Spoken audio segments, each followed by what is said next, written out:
সুপ্রিয় দর্শকবৃন্দ, আসসালামু আলাইকুম। আশা করি সকলে ভালো আছেন।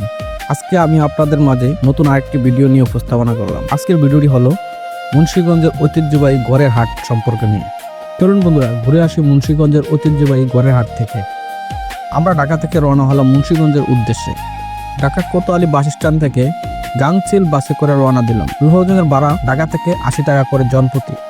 আমরা বাসে ওঠার কিছু সময় পরেই বাস ছেড়ে দিল। বুড়িগঙ্গা পার হয়ে মাওয়ার হাইওয়ে রাস্তা ধরে ছুটে চলেছে লোহজনের উদ্দেশ্যে গড়ের হাটে।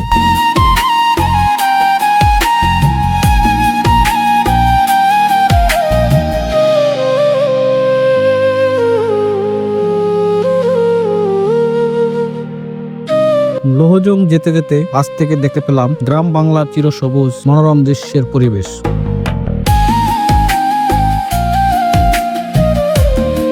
প্রায় 1.5 ঘন্টা জার্নির পর আমরা লোহজং বাজারে এসে উপস্থিত হলাম। বাজারে নামতে দেখলাম সারিবদ্ধ অনেকগুলো কাঠের দোকান। মনে হচ্ছে যেন এই বাজারটা কাঠের জন্যই তৈরি করা হয়েছে। কাঠের দোকানের পিছনে রয়েছে অনেকগুলো তৈরি করা বাড়ি। বন্ধুরা, এই বাড়িগুলি বিক্রি করা হয়। এটা কি বলা হয়? গড়ের হাট।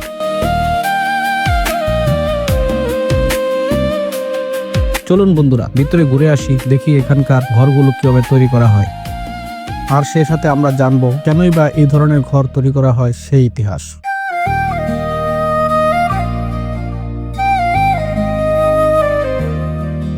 মুন্সিগঞ্জ জেলার ইতিহাস ও সংস্কৃতির পরতে পরতে ছড়িয়ে আছে অভিজাত ও নান্দনিকতা। তবে এই অঞ্চলের সবচেয়ে অনন্য এক ঐতিহ্যের নাম গড়ের হাট, যেখানে কোনো কাঁচা বাজার বা পোশাকের পসরা নয়, বরং দাঁড়িয়ে থাকে সারি সারি আস্ত বাড়ি।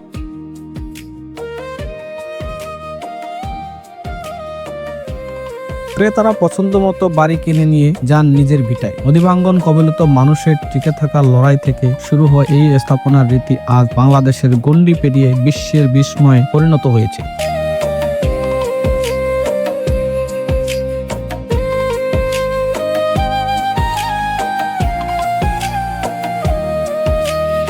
মুন্সিগঞ্জ বা প্রাচীন বিক্রমপুর জ্ঞানের জননী হিসেবে পরিচিত, কিন্তু এই মাটির মানুষেরা কেবল জ্ঞানীই নয়, কারিগরি বিদ্যায় ও অন্যান্য তার শ্রেষ্ঠ উদাহরণ হলো গড়ের হাট।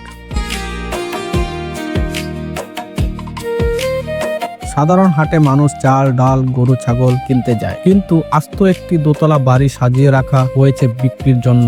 এমন দৃশ্য পৃথিবীর আর কোথাও পাওয়া দুষ্কর।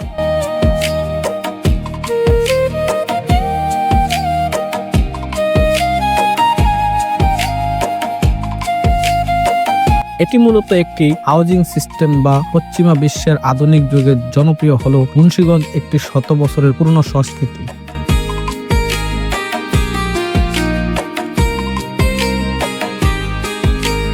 মুন্সিগঞ্জ, যার প্রাচীন নাম বিক্রমপুর, চিরকালই তার সমৃদ্ধ সংস্কৃতির জন্য পরিচিত। কিন্তু পদ্মা ও মেঘনার বিধৌত এই জনপদের এমন এক অদ্ভুত ব্যবসা গড়ে উঠেছে যা পৃথিবীর আর কোথাও খুঁজে পাওয়া যায় না।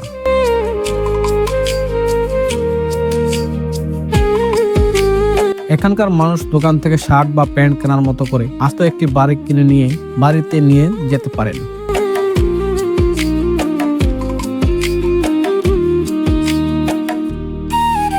এই রেডিমেড বাড়ি বা তৈরি ঘরের বাজারকে বলা হয় ঘরের হাট। এটি কেবল একটি ব্যবসা নয়, বরং বিক্রমপুরের মানুষের জীবন দর্শন, সুসৃজনশীলতা এবং প্রকৃতির সাথে অভিযোজনের এক মহাকাব্য।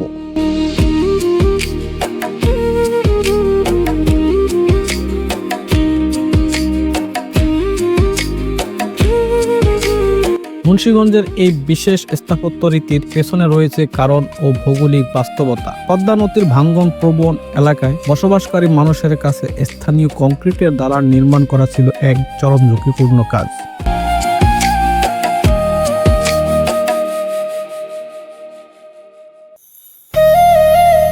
আজ যেখানে বসতবাড়ি, কাল সেখানে হয়তো গর্জন করেছে উত্তাল পদ্মা। নদী ভাঙতে শুরু করলে দালান কোঠা ভেঙে অন্য জায়গায় নেওয়া অসম্ভব এবং লোকসানও বেশি হয়।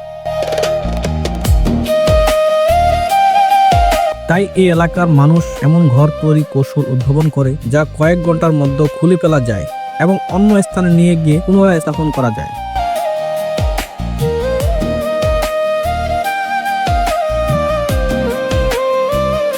এই ঘরগুলো কাঠের কাঠামো উন্নত মাটির টিনের সমন্বয়ে তৈরি, যা দালানের চেয়ে অনেক হালকা কিন্তু অত্যন্ত মজবুত।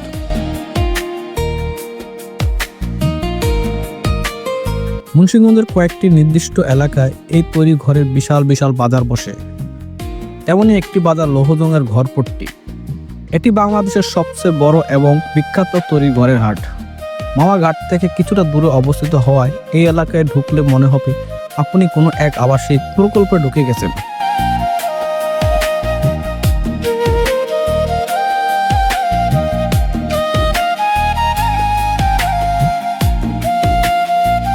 এখানেও বিশালতার সব ঘরের প্রদর্শনী থাকে। এই অঞ্চলগুলো কারুকার্যময় ঘরের জন্য বেশ পরিচিত। হাটগুলোতে প্রবেশ করলে দেখা যায় ছোট বড় শত শত ঘর দাঁড়িয়ে আছে।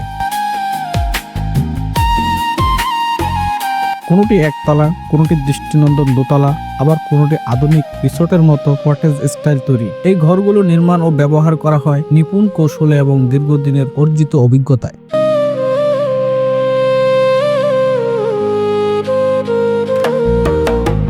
ঘরগুলোতে সাধারণত নাইজেরিয়ান লোহা কাঠ, শাল, সেগুন এবং ওকান কাঠ ব্যবহার করা হয়। বিশেষ করে লোহা কাঠ ব্যবহারের ফলে ঘরগুলো 50 থেকে 70 বছর পর্যন্ত অনায়াসে টিকে থাকে। মিস্ত্রিরা এমনভাবে নকশা করেন যাতে একটি অংশ অন্যটির সাথে খাপে খাপে লেগে থাকে।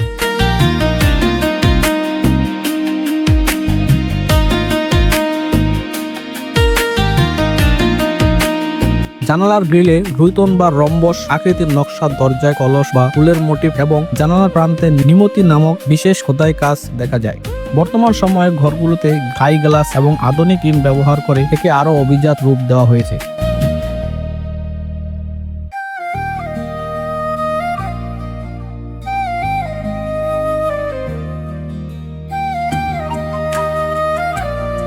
ক্রেতার বাজেট ও রুচি অনুযায়ী এই হাটে কয়েক ধরনের ঘর পাওয়া যায়, যার আনুমানিক মূল্য একতলা ছোট ঘর 2 লাখ থেকে 4 লাখ টাকা ছোট পরিবারের জন্য বা গেস্ট হাউসের জন্য। মধ্যম ঘরগুলো 4 লাখ থেকে 7 লাখ টাকা লোহা কাঠের নিপুণ নকশার ঘর। বিশাল দোতলা বাড়ি 10 লাখ থেকে 25 লাখ টাকা রাজকীয় বারান্দা এবং 6 থেকে 7 কক্ষ বিশিষ্ট আধুনিক কটেজ এসি ঘর 15 থেকে 30 লাখ টাকার আধুনিক রিসোর্ট বা শৌখিন বসবাসের জন্য পাওয়া যায়।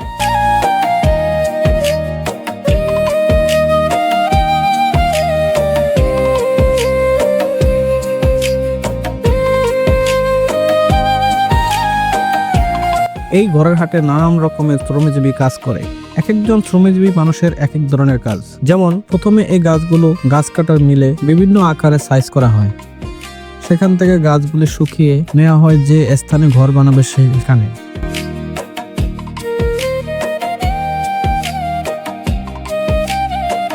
একসময় এই গাছগুলি ফিনিশিং দেওয়ার জন্য রান্দা এবং বাটাল ব্যবহার করতেন, কিন্তু আধুনিকতার এই যুগে রান্দা নেই। আধুনিক প্রযুক্তির মেশিন দিয়ে কাঠগুলোকে ফিনিশিং করা হয়, তারপর তৈরি করা হয় আলপনা ডিজাইনের নকশা। কেউ কেউ বসে বসে নকশা তৈরি করে, আবার কেউ বসে বসে কাঠ দিয়ে খিলান তৈরি করেন। কেউ বা কাঠের ভিতরে কাঠ জোড়া দেওয়ার জন্য হাতুল বাটাল দিয়ে পারক করে থাকেন। এক একজন মানুষের এক এক ধরনের কাজ।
সর্বশেষ যখন কাজগুলো হয়ে যায় তখন তৈরি হয় মূল কাঠামো। তারপর বিভিন্ন দেশের মানুষ এখানে আসে এই ঘর কেনার জন্য।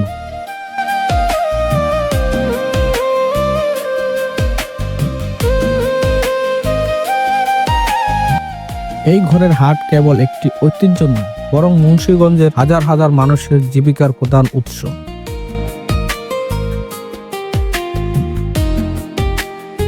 প্রতিটি ঘর তৈরির কারখানায় প্রায় 10 থেকে 40 জন কারিগর কাজ করেন।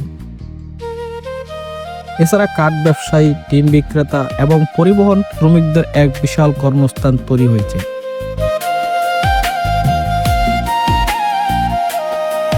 একসময় কেবল মুন্সিগঞ্জে সীমাবদ্ধ থাকলেও এখন ঢাকা, গাজীপুর, নোয়াখালী, ময়মনসিংহ সারা দেশে এই ঘরের চাহিদা রয়েছে।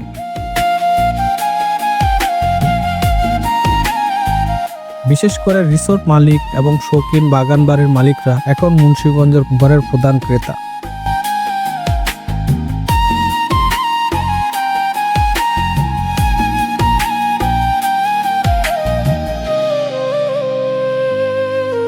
আধুনিকতার চাপে এবং কাঁচামালের দাম বৃদ্ধিতে এই শিল্প কিছু চ্যালেঞ্জের সম্মুখীন। নাইজেরিয়ান লোহাকাঠ বা বার্মা টিকের দাম দিন দিন বাড়ছে, ফলে ঘরের দামও সাধারণ মানুষের নাগালের বাইরে চলে যাচ্ছে। বিশালাকার এই ঘরগুলো ট্রলার বা ট্রাকে করে দূরবর্তী স্থানে নিয়ে যাওয়া বেশ ব্যয়সাপেক্ষ।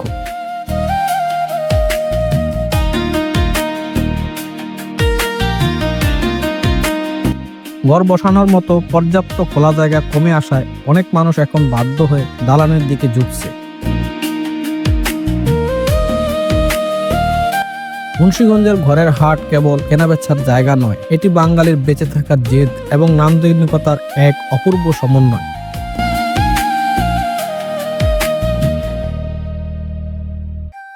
নদীর ভাঙাগড়া খেলার সাথে পাল্লা দিতে তৈরি হওয়া এই সহজপাচ্য স্থাপত্য আমাদের মনে করিয়ে দেয় যে মানুষের সৃজনশীলতা যে কোনো প্রতিকূলতাকে জয় করতে পারে। আজ এই ঐতিহ্য আমাদের জাতীয় ঐতিহ্যের এক অমূল্য অংশ। সরকারের পৃষ্ঠপোষকতা এবং যথাযথ রক্ষণাবেক্ষণ পেলে এই অনন্য লোকজ স্থাপত্য পর্যটন শিল্পের এক বড় সম্পদে পরিণত হতে পারে।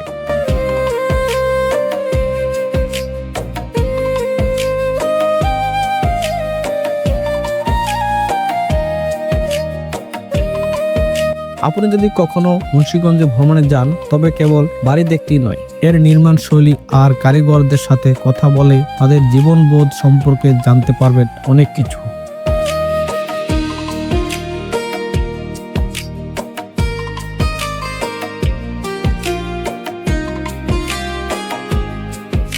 কেমন লাগলো আমাদের আজকের এই ভিডিওটা? যদি সামান্য সময় আপনাদেরকে বিনোদন দিতে পারি, তাহলে আমাদের এই চ্যানেলটি লাইক, কমেন্ট এবং শেয়ার করে দিবেন, সাথে সাবস্ক্রাইব করে বেল আইকনটি ক্লিক করবেন। আশা করি দেখা হবে পরবর্তী কোনো এক নতুন অজানা তথ্য নিয়ে, নতুন কোনো এক গ্রামীণ পরিবেশ নিয়ে, অথবা এদেশের ঐতিহাসিক কোনো স্থাপনা নিয়ে। সে পর্যন্ত ভালো থাকবেন, সুস্থ থাকবেন। খোদা হাফেজ।